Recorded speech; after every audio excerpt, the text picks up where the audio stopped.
asifiwe. Naomba mahali popote ulipo wale ambao wako hapa ndani kwa ushirika na Church Without Wall, wote katika jina kula Yesu Kristo, naomba muweze kupunguza mkono mseme hallelujah. Amen. We give God all the glory and we magnify his holy name. Wapendwa, kuna a very special message ambayo ningependa nishare na nyinyi, na the speciality of the message ni kwa sababu haizungumziwi sana, lakini leo nataka kuizungumzia katika ibada. Katika ibada ya leo, na itakuwa baraka katika jina kula Yesu Kristo, na nataka kuzungumzia juu ya kifo, death. Wapendwa, nikizungumzia juu ya kifo ama death, najua ya kwamba sio watu wengi wako tayari kukutana na kifo. Hata wale ambao wameokoka na wananena na ndimi kanisani, wamejaza na Roho Mtakatifu, even the so-called Pentecostal, hawako tayari, wengi hawako tayari kukutana na vifo vyao ama kifo. Na kama mtu angeambiwa ya kwamba jioni ya leo utakutana na uko na appointment ya kifo, najua ya kwamba, naamini ya kwamba wengi wangeweza kutoroka miguu, praise God. Lakini heri yule ambaye ako tayari kukutana na kifo chake wakati wowote. Bwana apewe utukufu wote. Kile ambacho nataka kusema, wapendwa, ni ya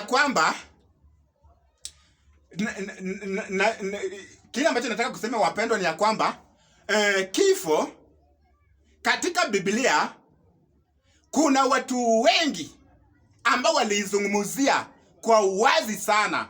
Walizungumzia kuhusu kifo chao kwa uhuru sana, na kwa wazi sana. Lakini sisi unapata ya kwamba tukizungumzia kifo, tumechukua ya kwamba kifo na shetani ni marafiki. Tukizungumzia juu ya death, tunaona shetani. Praise God. Na kifo si shetani. Kifo ni njia. Yesu alisema ya kwamba I am the way and the truth and I am the life. So kifo ni njia ya kuvuka ng'ambo ile, ili kuvishwa ama kukutana na utukufu wako, ili uwe more glorious. Hiyo ni njia tu. Na ndiposa, wapendwa, watu katika Biblia wengi walizungumzia kwa wazi sana, kwa uhuru, kuhusu kifo chao. Lakini sisi mara nyingi hatutaki kuzungumzia kwa uhuru, freely, concerning death. Kwa nini? Kwa sababu unapata, wapendwa, sababu ambao wale wa kitambo katika Biblia waliweza kuzungumzia kwa uhuru sana kuhusu kifo chao, na walizungumzia kana kwamba kifo ni kitu kizuri, kwa sababu walizungumzia kwa furaha sana, ni kwa sababu because of their confidence and their assurance of where they were going. Praise God. Yeah, ndiposa waliweza kuzungumzia kwa uhuru sana, na wakana kana kwamba kifo ni kitu kizuri because of their assurance and because of their confidence and their assurance of where they were going. But we, in most of us, we are not sure of where we are going after this life. Na wapendwa, nimekuja kukuambia kwamba mara sisi tunaweza ona ya kwamba maisha yetu ni kama mnyama ambaye akikufa basi maisha yake imeishia hapo. Wapendwa, kwa nini nasema hivyo? Kwa sababu we are living this life kana kwamba maisha haya ndiyo mwisho, bila kujua ya kwamba kuna maisha hata ya baadaye, baada ya kifo. Tunaishi maisha haya, lakini nimekuja kukuambia ya kwamba, wapendwa, hata kama ujumbe huu ambao nimeleta haizungumziwi sana, leo tunaizungumzia katika jina la Yesu Kristo, kwa sababu kifo ni lazima, kwa sababu kifo chaja. Na ndipo ninazungumzia ujumbe ili ufanye uogope, si ili niweze kufungua milango kwa shetani aue watu. Hapana, nimezungumzia kuhusu kifo jioni ya leo kwa sababu kifo chaja, na ndipo nazungumzia ndiposa uweze kutengeneza njia zako na Mungu katika jina la Yesu Kristo. Wapendwa, wakati tunazungumzia kifo, usiconfuse kifo na shetani. Praise God. Kifo ni mzuri sana. Kifo ni mzuri sana. Kifo si shetani. Kifo ni kitu kizuri sana and should be celebrated. Amen. Lakini itakuwa celebrated if you are aware of where you are going after this life. Ukiwa na confidence and assurance of where you are going after this life. Unajua sababu watu wanaogopa kifo na wanachukua kifo kuwa ya shetani ni kwa sababu wengi wamejichanganya sana. Na maandiko yanasema ya kwamba the sting of death is sin. Maandiko yanasema ya kwamba kila ambacho inaweza fanya watu waogope kifo ni dhambi. Bana betufuate. Lakini kama si dhambi, death should be celebrated by all. Kifo ni nzuri na ni ya Mungu, na hiyo ndio njia pekee ya kuvuka uende ngambo ile ili uvishwe na utukufu ya Mwenyezi Mungu. Praise God. Wapendwa,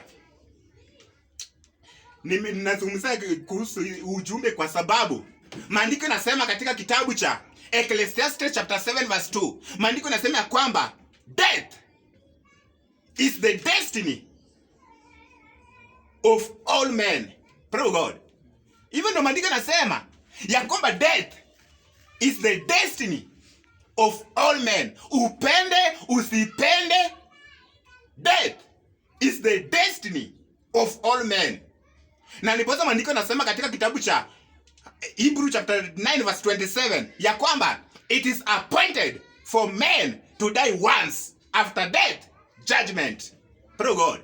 Wapendwa, leo nimekuja kukuambia katika jina la Yesu Kristo ya kwamba death is the destiny of all men. Na kama death is the destiny of all men, you should be sure of ya kwamba one day you will die. Praise God. One day you will die. Wapendwa, na ndiposa tunazungumza kuhusu kifo ili tusiogope kifo. Tukuwe na confident na assurance of where we are going after this life. Lakini wengi hawajui. Ukiwauliza leo Mungu akikuchukua unaenda wapi? Hajui. Ako stranded. Hajui kama ataenda kuzima na ama ataenda uzima wa milele. Kwa nini? Tumejichanganya. And death is the sting of death is sin. Kwa sababu ya dhambi hatuna hakika. Bwana wetu wote. Kwa sababu ya dhambi tunaogopa kifo. But death should be celebrated. Katika jina la Yesu Kristo. Wapendwa, leo nimekuja kukuambia katika jina la Yesu Kristo ya kwamba death is the destiny of all men. Na tukwetu kujua katika jina la Yesu Kristo utafanya mambo yote hii duniani, lakini tujue ya kwamba death is the destiny of all men. Hata uowe, hata uoleke, hata ubonde raha, hata ufanye vituko, lakini death is the destiny of all men. Hata ujenge maplota, ujenge mashule, ununue gari, oh my God, ufanye vituko, uingie katika ufisadi, uingie katika usherati, hata ufanye nini, lakini nimekuja kukuambia ya kwamba death is the destiny of all men. Praise God. Death is the destiny of all men. Wapendwa, Ecclesiastes chapter 3 verse 2. Maandiko yanasema kwamba there is a time for everything, a time to be born and a time to die. Praise God. Kuna wakati wa kila siku, kuna wakati ya kuzaliwa na wakati wa kukufa. Ndio tulizaliwa. Kuna siku tutakufa because death is the destiny of all men. Wapendwa, unajua a time to plant and a time to uproot. Praise God. Wapendwa, maandiko nasema, unajua maandiko nasema kwamba sisi ni shamba la Mungu. Praise God. Hivyo ndio maandiko yamesema sisi ni shamba la Mungu. Katika kitabu cha 1 Corinthians chapter 3 verse 9, maandiko nasema you are God's garden and vineyard and field under cultivation. You are God's building. Maandiko nasema sisi ni shamba la Mungu. Na mwenye shamba akona uhuru ya kufanya chochote ambacho anataka kwa shamba lake. Praise God. Mwenye shamba akona uhuru. Akiwa na mwenye shamba na amepanda mahindi, akona uhuru hii mahindi hata kabla ijafanya mahindi ni ngowe iwache zingine nafasi. Praise God.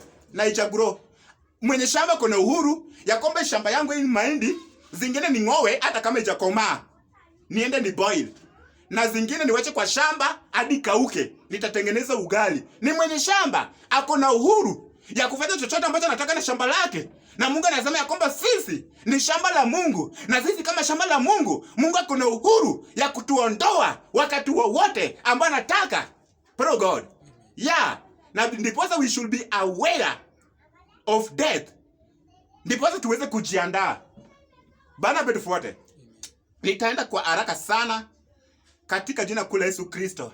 Wapendo, kuna watu kwa Biblia walizungumzia kifo kana kwamba kifo ni kitu kizuri. Kwa uhuru sana. Freely. Praise God. Na wacha nisome wale walizungumza kuhusu kifo chao kwa uhuru sana kwa haraka katika jina kula Yesu Kristo. Wacha tusome Philippians chapter 1 verse 21. Paul anazungumza. Philippians 1 verse 21. Paul anazungumza verse 24 to 24. Anasema, for to me to live is Christ and to die is gain.